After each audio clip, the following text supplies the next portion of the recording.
Hi, this is my book, Addiction Demystified, available from Amazon.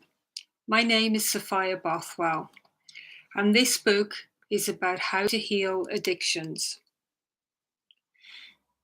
The beginning. This is a story of my own journey through several addictions. It starts when I was a teenager who was craving food when full, a teenager who was obsessing about size, shape, and eating habits. During that journey of 5 years, I learned about addiction. I learned about it through experience. Binge eating was my main addiction. I had no control nor ability to stop when physically full. When I was on a binge, I could not stop eating when I was physically full. The rest of the time, I was simply in a love hate relationship with food and constantly desiring my body to be slimmer. I can see now it was in a subconscious attempt to be accepted, to be loved, to be heard, to be appreciated. Of course, all that was not going to happen just as a result of my being slimmer. The appreciation, protection, and nurturing I would have liked was not going to come from my family, nor from the school system either. Glimmers of it came through friends, but not enough to really heal what was going on.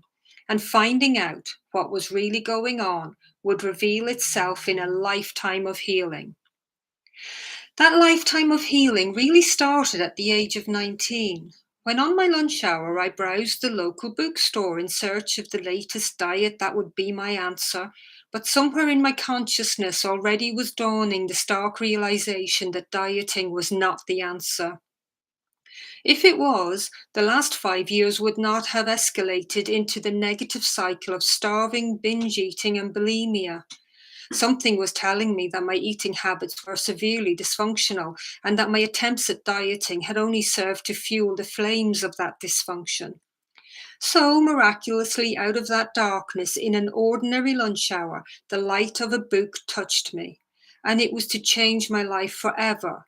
That book was Fat is a Feminist Issue by Susie Orbach. In it, I learned that yes, what I suspected was true. Dieting was not the answer that would heal my problem. Giving up dieting was to be my first step.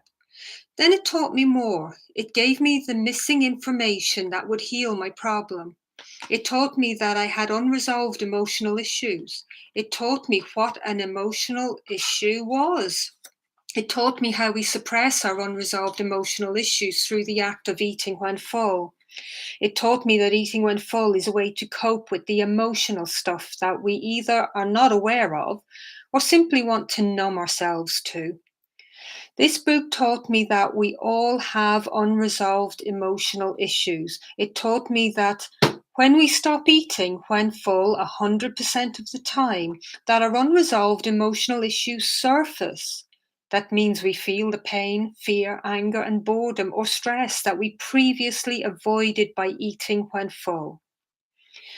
It taught me that the act of suppressing emotional issues is the act of addiction. In other words, I was addicted to eating food when full because that food when full enabled me to stay clear of my difficult emotional stuff. It taught me how we are conditioned to eat when full by well meaning parents. It taught me that I could learn to give myself a positive outlook on life. It taught me I could break free from the madness of eating when full and the resultant weight gain forever. It taught me to resolve that previously unresolved emotional stuff. It taught me how to avoid binge eating by being aware of the underlying emotional issue that was surfacing and be able to meet it and feel the uncomfortable feeling and ask myself, given the fact I feel this way, what would I like to do now? Thus, it taught me how to tap into my own intuitive guidance and inner knowing on how to resolve my emotional issues. It gave me freedom. It gave me my roadmap out of addiction to food when full. My life grew richer as a result. My life grew in awareness and understanding. And that awareness and understanding led me to leave home and move in with my boyfriend. And then, after 6 months, to emigrate to London, where I lived and worked and experienced the new. but addiction is a sly and insidious creature that snuck up on me when a difficulty struck. I did not know how to deal with the pain in my heart. London can be a cold and lonely place sometimes, and my boyfriend turned out to be a lover of drink and pot. When I lived with him, I was a non smoker, but constantly inhaling secondary smoke was hard. Also, his moods were erratic. His behavior was difficult. He behaved like a demanding, overbearing idiot at times, and it frightened me. What behavior had been brought on by indulging in pot behind my back, and what was his own way of wounded relating, which in hindsight was narcissistic? I did not know. Again, I did not have the tools to cope with this new and strange situation, simply getting on with my own life. And after about 2 years working in catering, I decided to better myself and take some evening classes and then a full time art class. The fact that he punched me the day before my interview at the art school was bewildering to me. Now I realize it was the behavior of a control freak. I did not have the emotional capacity to leave. I kept wishing and hoping he'd change, a sure sign of codependency. 3 years later, he still had not changed, but somehow I managed to leave. I rented a room in a shared house in North London, and a friend gave me the book Women Who Love Too Much by Robin Norwood. Again, a book was to change my life. In it, I learned how we can be addicted to another person. Your focus on the other person serves as a distraction from your own pain and unresolved issues. You crave the other like a drug. Even though they mistreat you, you crave being with them, and the idea of not being with them is unthinkable. The other may be married or an addict or abusive to you physically or emotionally, overbearing, critical, needy, and selfish. They may be nice some of the time, but often ignore you, your wants and needs in subtle or overt ways. They could be manipulative, subtly aggressive, or in unspoken ways suggesting your course of action, choice of clothes, friends, or work, for example. I was overjoyed to have the information and healing tools I had been praying for. I joined a self help support group for other codependent women. And as a recovered compulsive eater, I started to research setting up my own workshops for eating disorder recovery. I approached the Women's Therapy Centre in North London and was invited to sit in on a 9 month support group for compulsive eating women with a view to set up my own support groups the following year, which I did. What is addiction? Mainstream ideas of addiction are slightly inaccurate. They usually oversimplify it to mean anything you do repeatedly that feels good. In truth, the truth is that addiction can be something you do repeatedly and feels good, such as drinking alcohol. But look a little deeper. Does that feeling good extend to the hangover? And is it helping you feel your feelings, resolve your issues, or is it helping you numb them? Many healthy things, in fact, most healthy things, can be defined as something you do repeatedly and feels good. Walking your dog, for example, feels good and you do it repeatedly. For me personally, eating salad is something I do repeatedly and feels good. It's not an addiction because I stop when full. What makes any activity an addiction is one main thing: it helps you to run away from your emotions. And I'll repeat that. What makes any activity an addiction is one main thing: it helps you run away from your emotions. So if you think something is an addiction, ask yourself, is this numbing me to my uncomfortable feelings and emotions? Is it enabling me to run away from a particular emotional dilemma that is currently bothering me? Addiction is anything that suppresses your emotions. Addiction is anything that momentarily helps you feel better, but in the long run is detrimental. Addiction is usually too much food, too much alcohol, too much work, too much spending. Addiction is the false coin accepted in exchange for your authentic life and the resolving of your own emotional issues. Addiction is anything that distances you from your concerns. Addiction is what we try to fill the emotional gaps with.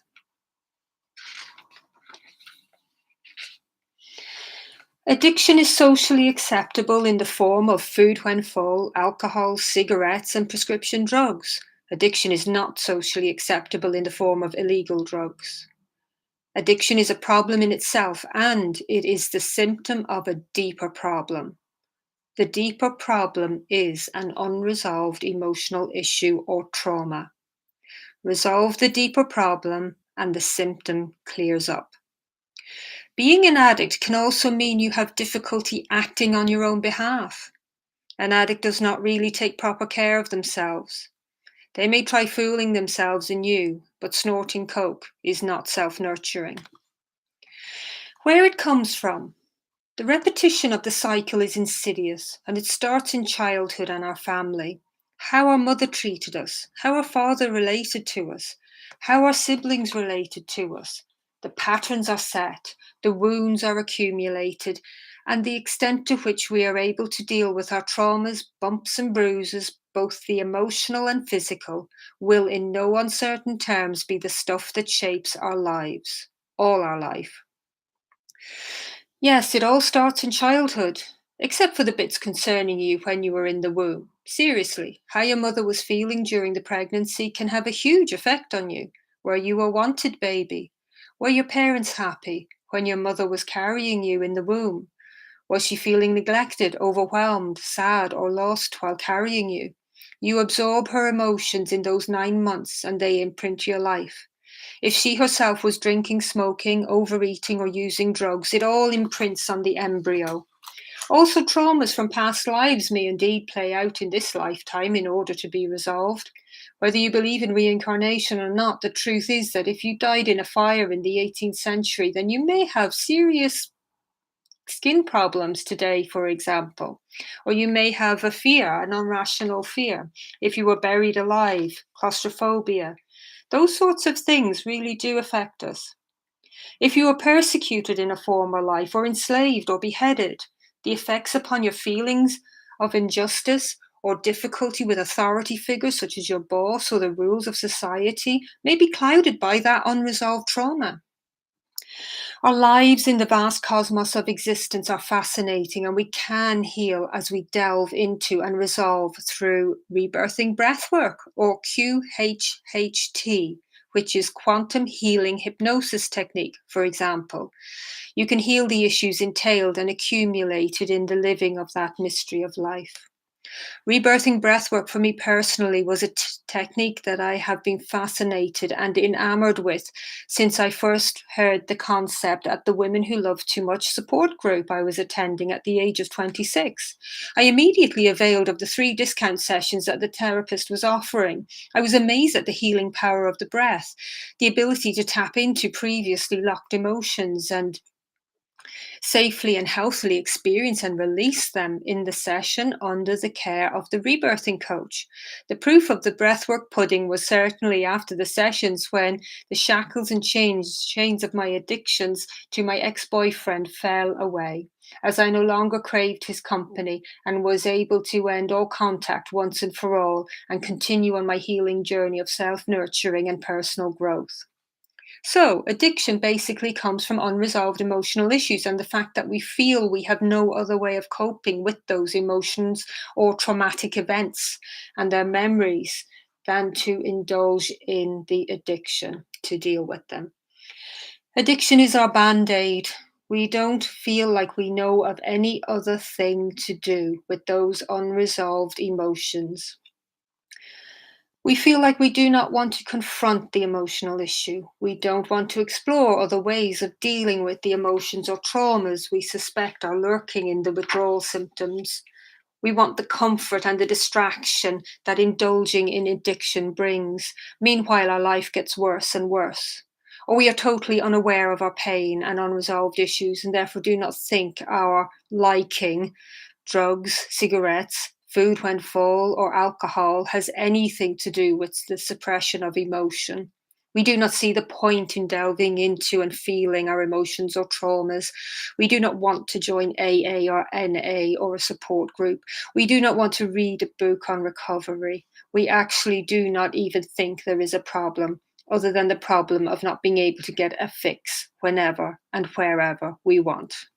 But all that changes when we hit our own personal rock bottom and realize that indulging in the addiction is not working, and we start to want to heal. A rock bottom could be anything. For me, it was being face down in the gutter after a binge on drink when a boyfriend did not show up. I never drank after that. That was over 30 years ago. We join AA or read the book or join the support group, talk to other recovered addicts, read the non diet books such as my books True Slimness, Healing the Eating Habit, or Simply Full, all available from Amazon. The only thing that has a power to make you an addict is an unresolved emotional issue. Resolve your emotional issues and you heal your tendency towards addiction. This is a journey of feeling your feelings, being aware of your emotional stuff, and actively involved in dealing with it, making peace with it, otherwise known as resolving it. The methods and ideas outlined throughout this book help, but the main one is asking yourself every time you have a craving, what feeling is this? And then, given the fact I feel this way, what would I like to do now? Or how can I heal this? If the answer is a healthy one, then get busy doing it. The answer comes from within. Only you know how to deal with the terror of being homeless. Only you know how to deal with waking up to the fact that your boyfriend is abusive to you and you need to leave him. Only you know how to deal with the feeling of abandonment at never having known your father or having had an emotionally unavailable critical father and a mother who wanted you to look after her, even though you were only 7 years old. Only you know how to deal with a situation of lack of education and a minimum wage job. Just to dismiss all these scenarios as hopeless is ineffective and, quite frankly, giving up too soon. Only when you tap into your intuition or gut instinct will you be shown the way out. The whisper might be anything. For example, get a job at that restaurant for the summer. Reapply for that counselling course. Join AA. Speak to that neighbour that is always so friendly. Have the baby. Say no to the abortion your boyfriend hinted at. Do not marry that guy. Go to that dance class. Spend a year doing overtime and save £300 a month for the deposit on a flat. Move house. Visit that city. Check out that group of like minded souls. Read that book. See that therapist your friend suggested. The intuitive nudge can come in the form of a feeling or a thought and is usually exciting and joyous. Finally, go for what you would love to do, be, and have. For example, if you love drawing, join an art class. It really can be that simple. Obviously, do not follow thoughts or feelings to harm another, but rather see them as a sign that further healing needs to be done because of your hatred or fear around that person. Forgiveness affirmations or beating pillows for anger towards another is useful in the healing of any strong emotions like that. Anna Lee Scarin's prayer in the house of my enemies is very powerful to help you heal the suffering caused to you by others and is on the internet. You can Google it. That's Anna Lee Scarin's prayer in the house of my enemies. The people who hurt you were literally your enemies, and forgiving them enables you to heal. Remember, forgiveness does not condone what they did, it heals you from what they did. That is a little known truth about the power of forgiveness. Forgiveness heals you from what they did. Also, check out Howard Wills on the internet and his concise prayer program for healing yourself. Here is one of his prayers. Repeat it daily. God, please help me forgive all people. All people forgive me. Help us all forgive ourselves. Please, God. Thank you, God. Amen. You can use the word love or source instead of God if you want. It performs an inner cleansing of the ill effects of any traumas you suffered. It is like you become the person to whom no injustice or trauma ever happened. You are free of it and its ill effects in your life. Addiction is a symptom. Addiction is a symptom of a deeper problem. Whenever you look at someone or observe yourself drinking, smoking, or carrying extra weight, then you know the covert statement is, hey, there is a problem here. And guess what? It is not just this extra weight I am carrying, or the cigarette I'm smoking, or the tense drink I am downing. This is just something I do to numb the pain. So that is the message of every addict. The pain is the root cause of the addiction. Heal the pain, heal the addiction. The question is, are you aware that there is pain you are numbing with food when full, drinking cigarettes, or through staying in an abusive relationship? The next question is, are you willing to contact that pain, acknowledge that pain, feel that pain, so you can ultimately heal that pain? Are you willing to cease indulging in the food when full? Are you willing to cease indulging in the alcohol or smoking? Are you willing to leave that relationship to feel that pain, to get to know that emotional issue in order to resolve it? For it is in the getting to know and resolving this emotional stuff that we break free from addiction. With every chunk of emotional debris resolved, a chunk of craving disappears and never returns. That is the real freedom, freedom from cravings. How it affects you. It obviously affects how you are in the world when you grow up feeling unwanted, unloved, not heard or listened to. If you are slapped, beaten, or yelled at, it affects you. A rebirthing breathwork teacher of mine once said most of us as children were touched too roughly and or too seductively. That alone is a trauma. It is devastating and causes people to not really be able to function in their own best interests because of the pain. Wherever it came from does indeed cripple. So, we are left with a choice to either suppress the pain through addictions or feel and heal the pain. AA is a good solution for many, an alcoholic or drug addict. The stunning array of self help books and alternative healing methods from acupuncture to Zen philosophy can all help be part of your healing journey. It is up to you to tap into and follow that still small voice within that can be your guiding star throughout your life of recovery, not victimhood. There is another choice, and that is behavior problems such as the narcissist that can evolve as a coping mechanism to suppress your pain so deeply that you never feel it but become an expert at dumping it. You may have had a narcissistic parent and been subject to their cruelty but deeming it normal. Many a tyrannical boss, co-worker, parent, friend, sibling, or spouse may display this trait, and it is good to be aware of its characteristics so you can distance yourself from them. Or if you notice it in yourself, then you can self-heal. Unreasonable, greedy, kill or be killed attitudes and behavior are to be avoided when you see them in others, and healed if you see them in yourself.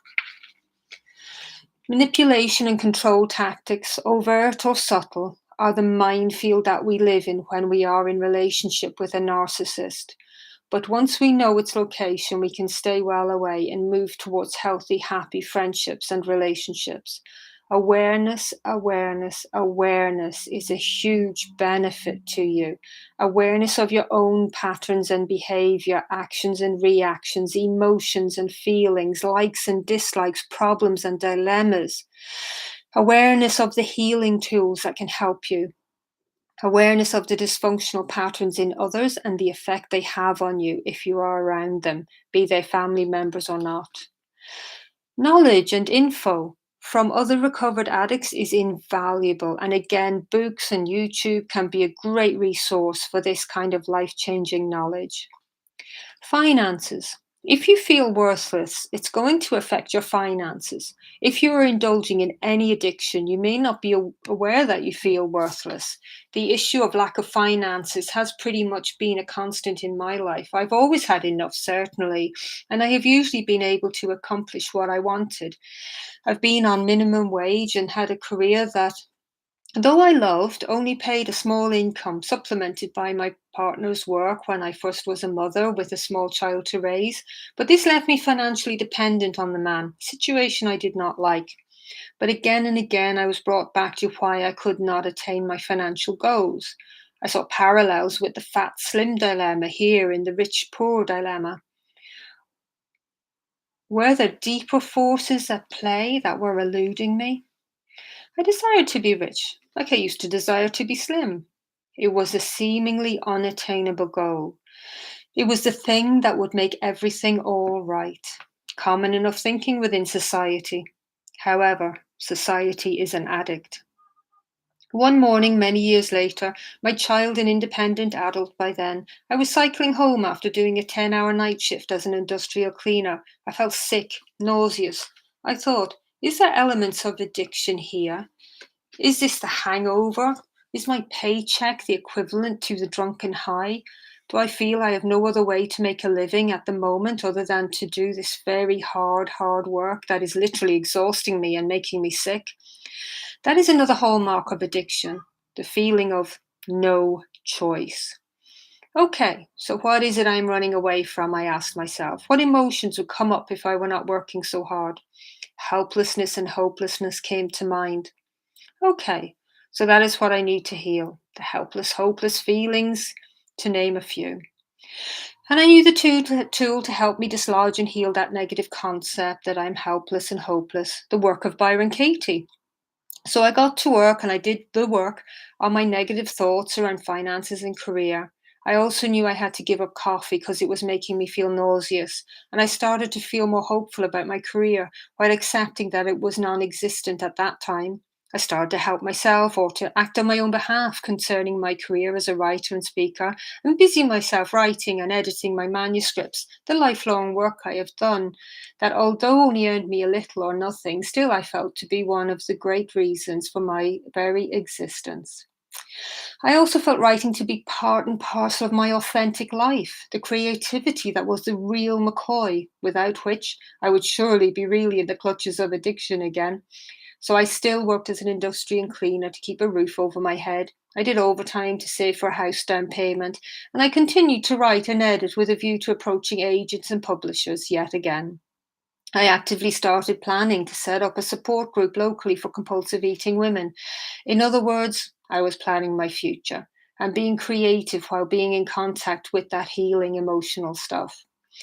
I used chanting to unearth and heal some deep seated sorrows. I had learned the skill of rebirthing breathwork years ago, so I rebirthed myself on a regular basis during this time. Thus, I was staying clear of addiction, and the coffee cravings diminished. They were being replaced by an authentic, fulfilling life, even in the midst of physically and emotionally demanding times.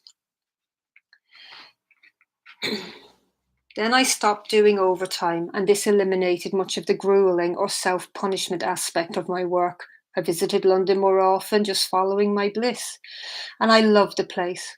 There, I distributed my flyers for my weight loss Skype consultations and my self published books. I got my books on Amazon. All positive steps that were part and parcel of healing the addiction to hard work and what had adversely been affecting my health. We become aware, you see, aware of when there is potential for slipping back into addiction. We become aware of our feelings. We become aware of any cravings, even if it's just craving coffee. We still know it is hiding some unresolved emotional issue that needs to be addressed in healthier ways, not suppressed. We don't compromise, we don't suppress, we heal. We have at our disposals the healing tools and we use them. We catch it early and heal and stay healed through self awareness. In this way, being aware of what elements of addiction could be lurking around in some part of your life, you are able to be one step ahead of it. You can minimize or delete it from your life. Being aware of our own feelings and resolving them, being creative, brings the healing, growing dynamic that obliterates addiction from our lives. I was being creative by writing. Whether I got paid for it or not was a side issue. I had to write to fulfill the emotional need to write. Each person's emotional needs are different. You have to find yours in order to fill those needs, not suppress them through addiction. And you can discover what emotional needs you have by asking yourself, what would I love to do?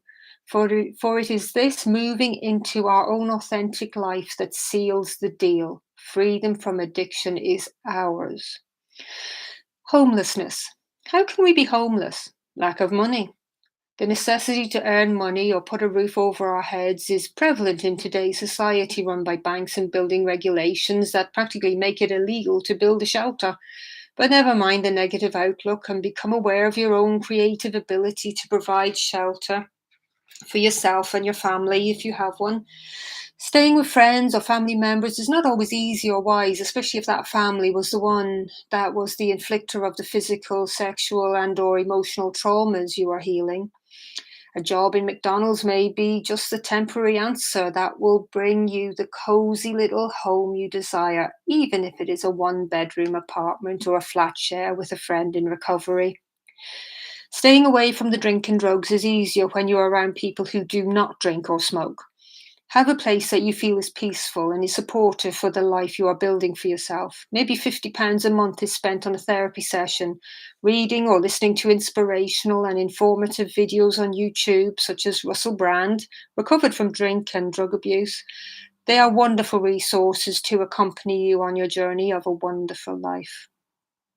In the film title, It's a Wonderful Life, you truly can have a wonderful life, as in that film title, and a life filled with wonder as you progress, following your own inner pull towards that which you are interested in. So, what do you love to do? Who would you love to listen to? What is your dream life? Drink and drugs. The warm afterglow of the vodka, the clink of the ice in the glass, the fizzy sweetness of the cola, all sipped by the pretty, slim 22-year-old with a lifetime of baggage that even she was not aware of. The numbing process had begun. A heartache of a betrayal had left sobriety not to be very welcome, and the hold of the alcohol and cigarettes, topped up with the accepting of the joint as it was passed to her, clinched the deal. The pact made with addiction, saying it would rule her life for another year or so. I was that 22-year-old.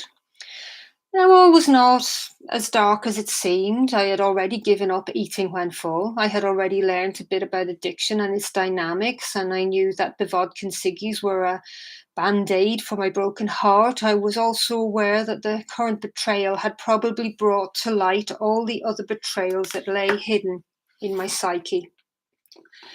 I was aware that I did not seem to have the tools to cope with this ever-present pain in my heart. Numbing it seemed to be the best policy, but I knew without a shadow of a doubt I would conquer it. I didn't know how, but it would come to me. The way out would come to me. I did not know how to handle my boyfriend, so when a room became available in the huge house we had a bed sit in, I suggested he take it and my friend who was coming over from Ireland stay with me in the double bed sit until we worked things out. He agreed. That alone didn't heal my heartache. It seemed to worsen it. The darkness of those days was lit occasionally by a glimmer of positivity or pleasant feelings, which were to be my saving grace, and goodness knows how, but continued to pull me through to a greater light and an addiction-free lifestyle. But it took time, and the only tool I had was to ask repeatedly, what is it that will heal this? What is it that will heal this? The answer.